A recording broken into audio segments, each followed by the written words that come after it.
అందరికీ నమస్కారం. నేను మీరాజ్. భారతదేశానికి సంబంధించి లోక్సభకి ఎలక్షన్స్ అయితే జరిగినాయి. వీటికి సంబంధించిన వాటిల్లో సోషల్ మీడియా కాంగ్రెస్ తరఫున ఒక ప్రత్యేక కథనాలని రూపొందించి కాంగ్రెస్ యొక్క సీట్లు మెజారిటీగా పెరగడానికి వీలైనంత సపోర్ట్ని అయితే ఇచ్చింది. కాంగ్రెస్ అధికార పక్షంలో ఉన్నప్పుడు ఆ ఎంగిలి మెతుకులు తిని అధికార పక్షాన్ని కోల్పోయిన తర్వాత, అంటే ప్రతిపక్షంలోకి వచ్చిన తర్వాత వాళ్ళు విసిరి చిల్లర కోసం పడిగాపులు కాస్తున్న కొందరు హిందూ ముసుగులో ఉన్నటువంటి ఐఎస్ఐ టెర్రరిస్టులు కావచ్చు, లేకపోతే అలాంటి ఆలోచనలతో ఉన్నటువంటి ఉగ్రవాదులు కావచ్చు, లేకపోతే దేశాన్ని వెన్నుపోటు పొడిచే దారుణ స్థితిలో ఉన్నటువంటి డబ్బు కోసం మాత్రమే దేశాన్ని అమ్ముడు పెట్టేలాగా చేసేటువంటి సోషల్ మీడియా ఎవరైతే ఉన్నారో వాళ్ళు కావచ్చు. వీళ్ళు దేశాన్ని నాశనం చేయాలి అన్న దురుద్దేశంతోనే దేశాన్ని మరొక పాకిస్తాన్ లాగాను, లేకపోతే ఆఫ్ఘనిస్తాన్ లాగాను, లేకపోతే ఒక బంగ్లాదేశ్ లాగాను నీచ పతనావస్థితికి చేర్చాలి అన్న ఉద్దేశంతోనే కొంత సోషల్ మీడియాలో కొంతమంది ఎవరైతే ఉన్నారో దేశ వ్యతిరేకంగా, లేకపోతే మోడీ గారికి వ్యతిరేకంగా పనిచేసే క్షుద్ర శక్తులు ఎవరైతే ఉన్నారో వాళ్ళు కొంతమంది ఉన్నారు. వాళ్ళల్లో మీకు బాగా పరిచయం ఉన్నటువంటి వ్యక్తి, అతని గురించి ఈరోజు మనం చెప్పుకోబోతున్నాం. ఒకసారి అతని పేరు బద్రూ రషీద్. అతని యొక్క పూర్తి పేరు చూసుకుంటే బద్రుద్దీన్ రషీద్ లాహోరీ. ఇతను పూర్తిగా ఒక హిందూ భావజాలంతో ఉన్నట్లుగా నటిస్తూ ఒక హిందూగా పేరు మార్చుకుని మోడీకి కావచ్చు, లేకపోతే ఆర్ఎస్ఎస్ కావచ్చు, ఇలాంటి సంఘాలు ఏవైతే ఉన్నాయో, లేకపోతే బీజేపీ అధికార ప్రభుత్వం ఏదైతే ఉందో దానికి వ్యతిరేకంగా పోస్టులు పెట్టడంలో దిట్ట ఇతను గురించి చూస్తే అంతర్జాతీయ నిధులు సమకూరుస్తున్న పాకిస్తాన్ ఐఎస్ఐ ఏజెంట్. అంటే ఇతనికి పాకిస్తాన్ నుండి నిధులు అయితే వస్తూ ఉంటాయి. ఆ పాకిస్తాన్ నుండి నిధులు రావడం వలన భారతదేశం ఏదైతే ఉందో భారతదేశాన్ని కూడా ఒక ఇస్లామిక్ కంట్రీగా మార్చాలి, ఒక భారతదేశం ఏదైతే ఉందో దాన్ని హిందువులు లేకుండా చేయాలి భారతదేశంలో అనే కరుడు కట్టిన మతతత్వంతో పనిచేస్తున్న వారిలో వీడొకడు. అబద్ధాలను ప్రచారం చేసే పాకిస్తాన్ ఐఎస్ఐ ఏజెంట్ త్రో టాకీ గురించి నిజం బయటపడింది. అతను అసలు పేరు బద్రూ రషీద్, పూర్తి పేరు బద్రుద్దీన్ రషీద్ లాహోరీ. ఇతను పాకిస్తాన్లోని లాహోర్లో జన్మించాడు. అంటే ఇతను పుట్టింది ఎక్కడ? పుట్టింది కూడా పాకిస్తాన్లోని లాహోర్లో ఇతను జన్మించడం జరిగింది. ఇతను భారతదేశానికి వచ్చి ఒక హిందూగా పేరు మార్చుకుని భారతదేశాన్ని, నేను ఒక హిందూని భారతదేశంలో అని ప్రజల్ని నమ్మించి, అంటే ఈ సోషల్ మీడియా వేదికగా చేసుకుని పాకిస్తాన్కి సపోర్ట్ చేస్తూ, కాంగ్రెస్కి సపోర్ట్ చేస్తూ పోస్టులు పెట్టి భారతదేశాన్ని నాశనం చేయాలి అన్న దృఢ సంకల్పం ఏదైతే ఉందో దానితో భారతదేశానికి వచ్చినటువంటి ఐఎస్ఐ ఏజెంట్ వీడు. అతను పాకిస్తాన్లోని లాహోర్లో జన్మించాడు. అతని భార్య జులీ, క్రైస్తవ పేరు. ఇతని పేరు జులేజా, ఇతని భార్య పేరు. కానీ ఆవిడ కూడా పాకిస్తానీనే.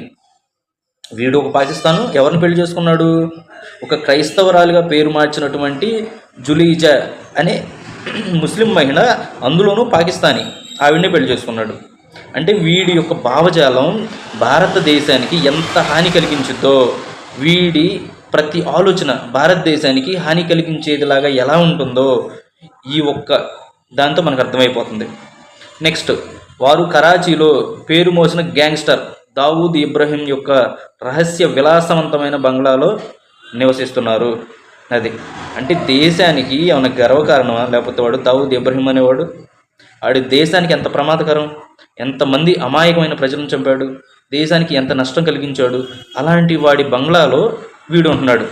ఎందుకు ఉంటున్నాడు? ఎందుకంటే వీడు కూడా ఐఎస్ఐ టెర్రరిస్టే కదా, వీడు కూడా దేశానికి నష్టం కలిగించేవాడే కదా, వీడు కూడా ప్రజలను నాశనం చేయాలని చూసేవాడే కదా, వీడు కూడా ఒక ఇస్లామిక్ కంట్రీని స్థాపించాలని చూసేవాడే కదా. కాబట్టి దావూద్ ఇబ్రహీం బంగ్లా ఏదైతే ఉందో దానిలో నివసిస్తున్నాడు. అక్కడ వారికి ఐఎస్ఐ మరియు పాకిస్తాన్ సైన్యం యొక్క వై మరియు జెడ్ కేటగిరీ భద్రతను అందిస్తారు. అది అర్థమైంది కదా. వీళ్ళకి వైజెడ్ కేటగిరీలు, అంటే దేశం కోసం పనిచేసే ప్రధానులు కూడా వైజెడ్ కేటగిరీస్ ఉంటున్నాయి. ఒక ఐఎస్ఐ ఏజెంట్ కూడా వైజెడ్ కేటగిరీస్ ఉంటున్నాయి. ఒకసారి చూడండి, అంటే ప్రధానులు దేశ ప్రజల కోసం మంచి చేయొచ్చు, లేకపోతే చెడు చేయొచ్చు. ఒక దేశానికి మొత్తానికి అధిపతిగా ఉన్నవారు ఎంత వైజెడ్ కేటగిరీస్లో ఉంటున్నారో, అదే రీతిలో ఒక టెర్రరిస్టులు కూడా అంత సెక్యూరిటీతో ఉంటున్నారంటే మరి చూడండి.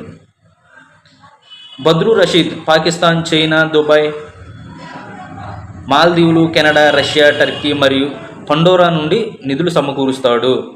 అది అర్థమైంది కదా. వీడికి కనీసం 8 దేశాల నుంచి నిధులు వస్తున్నాయి. దేనికి వస్తున్నాయి? భారతదేశాన్ని నాశనం చెయ్యి, దీని ద్వారా నీకు నిధులు మేము సమకూరుస్తాము అనే ఒప్పందం పైన వీడికి 8 దేశాల నుంచి సుమారుగా నిధులు అనేవి వస్తున్నాయి. భారత వ్యతిరేకి జార్జ్ సోరోస్ ఖాతా ద్వారా మోడీని ఎదిరించేందుకు పెసాకు నిధులు పంపిస్తారు. అర్థమైంది కదా. జార్జ్ సోరోస్ అనేవాడు అసలు వాడు ఈ భారతదేశం ఏదైతే ఉందో, భారతదేశం అనేది హిందూ దేశంగా ఉండకూడదు, హిందూ దేశంగా ఉంటే ప్రధాని మోడీ ఉండంగా భారతదేశాన్ని హిందూ దేశంగానే ఉంచుతాడు, ముందు ప్రధాని ఆ పదవి నుంచి నరేంద్ర మోడీ గారిని దించాలి, దించినప్పుడు మాత్రమే మనం అనుకున్న పని ఏదైతే ఉండిదో దాన్ని సాధించగలం అనే నమ్మకంతో దృఢ నిశ్చయంతో పనిచేస్తున్నటువంటి కఠినాత్ముడు ఈ జార్జ్ సోరోస్ అనేవాడు. వీడు ఒక పోస్ట్ కూడా ఇచ్చాడు, నా ఆస్తి మొత్తం అమ్మైనా సరే భారతదేశానికి నరేంద్ర మోడీ గారిని ప్రధానిని కానివ్వను అని చెప్పి. అంటే ఎంత మతతత్వంతో కొట్టుకులాడుతున్నాడు చూడండి. వాడు వీళ్ళకి నిధులు సమకూర్చడంలో చేయూతగా ఉంటున్నాడు. నెక్స్ట్, ఇప్పుడు ఈ హిందూ వ్యతిరేక భారత వ్యతిరేక అంశం బట్టబయలైంది. అది ఎవరి ద్వారా బట్టబయలైంది ఒకసారి చూద్దాం. ఇజ్రాయెల్ ఇంటెలిజెన్స్ ఏజెన్సీ మొసాద్ అనేవాడు, ఆ ఇజ్రాయెల్లో పనిచేస్తున్నటువంటి ఒక ముస్లిం వ్యక్తి మొసాద్ అనేవాడు, ఆ ఇంటెలిజెన్స్కి సంబంధించిన హెడ్, వాడి ద్వారా బట్టబయలైంది. ఈ విషయాన్ని వెల్లడించడం జరిగింది బయటికి. ఇప్పుడు భారతదేశాన్ని విచ్ఛిన్నం చేయాలని చూస్తున్న వీడి లాంటి నీచుల గురించి మన ప్రజలు ఒక భావాన్ని కలిగి ఉన్నారు. అదేంటి? సోషల్ మీడియాలో వచ్చిందా, వీడు చెప్తున్నాడా, ఓహో నిజమై ఉండొచ్చాము, లేకపోతే పలానావాడు చెప్తున్నాడా, ఓహో నిజమై ఉండొచ్చాము, వీడు హిందూ ముసుగులో ఉన్నాడు, ఒక ఐఎస్ఐ ఏజెంటు, వీడు టెర్రరిస్టు అని తెలిసినా కానీ వాడి వీడియోలు చూడడం, లేకపోతే వాడినే ఒక హీరోలాగా ప్రమోట్ చేయడం అనేది ఒక్క మన భారతదేశానికే చెందుతుంది. ఎందుకంటే మొన్న జరిగినటువంటి అసెంబ్లీ ఎలక్షన్స్లో కూడా ఒక ఉన్నత చదువులు చదువుకొని చాలా గొప్ప వ్యక్తి అయినటువంటి అన్నమలై గారిని ఓడించడం జరిగింది.